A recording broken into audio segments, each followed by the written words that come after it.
অভিষেক বন্দ্যোপাধ্যায়কে গণনা কেন্দ্র থেকে বেরিয়ে যাওয়ার নির্দেশ দিল নির্বাচন কমিশন। ইতিমধ্যে হেস্টিংসের একটি গণনা কেন্দ্র, যেখানে যাদবপুর সহ বেশ কয়েকটি কেন্দ্রের গণনা হচ্ছে বা আসনের গণনা হচ্ছে, সেইখানে বেশ কয়েকজনকে নিয়ে তিনি ঢুকে পড়েছিলেন। এরপর থেকে বিজেপির পাল্টা অভিযোগ বসে যে কেন তিনি প্রার্থী নন, তারপরেও তিনি কেন গণনা কেন্দ্রে ঢুকলেন, এবং তারপর কমিশনের তরফ থেকে তাকে বেরিয়ে যাওয়ার নির্দেশ দেয়। এবং এই নিয়ে কিন্তু রীতিমতো একেবারে চরম হট্টগোল তৈরি হয় হেস্টিংসের বাইরে, হেস্টিংসের গণনা কেন্দ্রের বাইরে।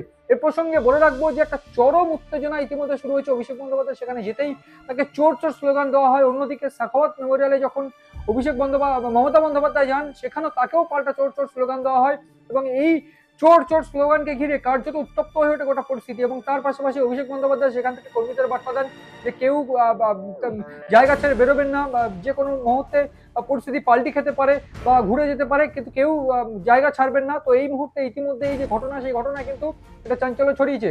অন্যদিক থেকে যে আপডেট, তৃণমূল কিন্তু এই মুহূর্তে 90টি আসনে এবং তার পাশাপাশি বিজেপি কিন্তু প্রায় 200টি আসনে এগিয়ে রয়েছে। সিপিআইএম দমকল থেকে খাতা খুলেছে, তারা আর শূন্য নেই এই মুহূর্তে। তার পাশাপাশি কিন্তু বলে রাখতে হবে আইএসএফ কিন্তু এগিয়ে রয়েছে এবং কংগ্রেস দুটো আসনে এগিয়ে রয়েছে।